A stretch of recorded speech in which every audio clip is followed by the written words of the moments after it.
नमस्कार, मैं हूं प्रदीप मौर्य।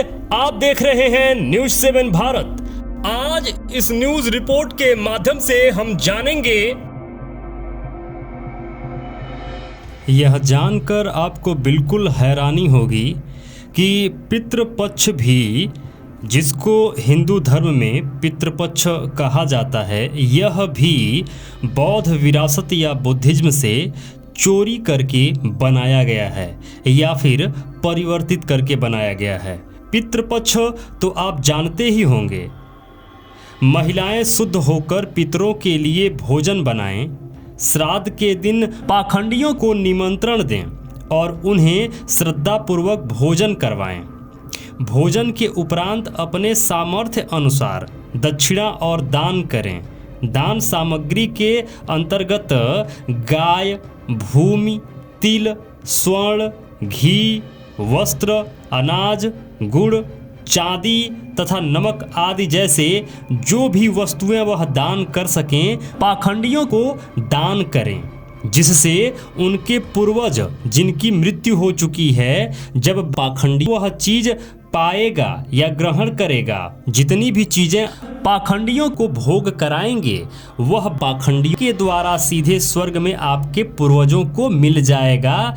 ऐसी गपोल लीला पाखंडियों के द्वारा तैयार की गई, जिससे उनका पेट लगातार निरंतर भरता रहे बिना श्रम किए। अब हम समझने का कोशिश करेंगे, या इस वीडियो रिपोर्ट के माध्यम से मैं आपको बताऊंगा कि किस तरीके से बौद्ध विरासत को बदलकर पितृपक्ष को बनाया गया।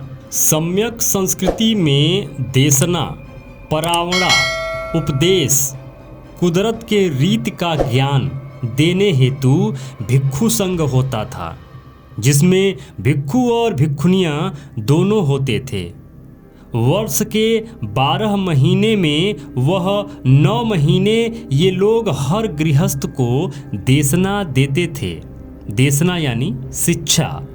और 3 महीना अपने ज्ञान साधना को बढ़ाने हेतु खुद सामूहिक रूप से इकट्ठा होते थे। अब इन लोगों का यह 3 महीना आषाढ़ पूर्णिमा के बाद सावन, भादो और आसिन का होता था। यह 3 महीना वर्षा का समय होने के वजह से इन भिक्षुओं के ज्ञान साधना के समय को वर्षावास कहा जाता है। जैसा कि बार बार वर्षावास का नाम आता है, तो अब आप समझ जाइए कि वर्षावास किसे कहते हैं। दरअसल बौद्ध भिक्षु आम जनमानस में जाकर लोगों को ज्ञान दिया करते थे, लेकिन खुद के ज्ञान को और ज़्यादा बढ़ाने के लिए वह बारिश के 3 महीने किसी ऊंचे स्थान, किसी गुफा में सामूहिक रूप से चले जाते थे और तर्क वितर्क से खुद के ज्ञान को बढ़ाते थे। और 3 महीना पूरा होने के बाद फिर आम जनमानस में वह जाकर ज्ञान देते थे। चूँकि यह वर्षावास घनघोर बरसात का समय होता था, इस वजह से यह सामूहिक साधना स्थान भी ऊंचे स्थानों, पहाड़ों के ऊपर बनी कंदराओं में होता था, जहां ये लोग इकट्ठा होकर अपनी देशना के ज्ञान को और अपनी विपश्यना साधना को पुष्ट करते थे। वर्षावास के अंतिम समय में अपनी ज्ञान साधना को खत्म करके पुनः गृहस्थों के बीच देशना देने हेतु जाने की तैयारी होने लगती थी। इसी तैयारी में वर्षावास के अंतिम महीने आसिन के पहले पक्ष में भिक्षु संघ को अपनी साधना को परीक्षा द्वारा जांचना होता था, जिसे पितु पक्ष साधना कहा जाता था। इस पक्ष अमावस्या के बाद जो दूसरा पक्ष शुरू होता था, उसमें भिक्षुनी संघ को अपनी साधना की परीक्षा देनी होती थी। अब यहाँ ध्यान देना है कि भिक्षुनी संघों का नियम पुरुष भिक्षुओं से काफ़ी ज़्यादा होता था। विनय पिटक के अनुसार महिला भिक्षुनी का शील नियम 311 होता था और पुरुष भिक्षु का शील नियम 227 होता था। जिस वजह से भिक्षुनियों की साधना परीक्षा काफ़ी दुर्गम होती थी। इसी वजह से इस पक्ष का नाम दुर्गम मातु पक्ष था।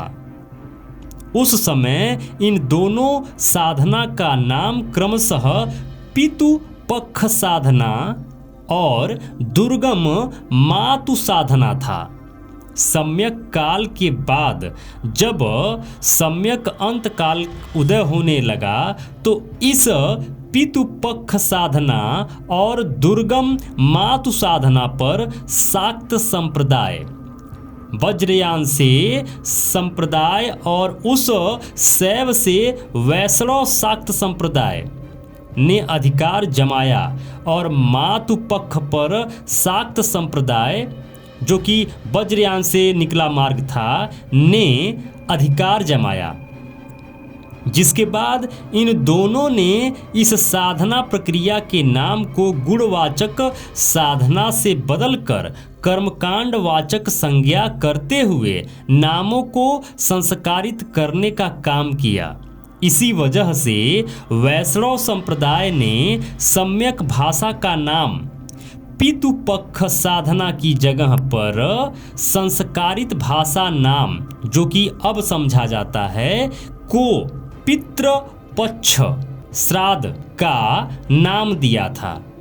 वहीं शाक्त संप्रदाय ने दुर्गम मातु पक्ष साधना वाले नाम को संस्कारित करते हुए दुर्गम मातृपक्ष साधना का नाम दिया, जो बाद में वही दुर्गम मातृ साधना का स्वरूप दुर्गा माता साधना बनकर आज दिखता है।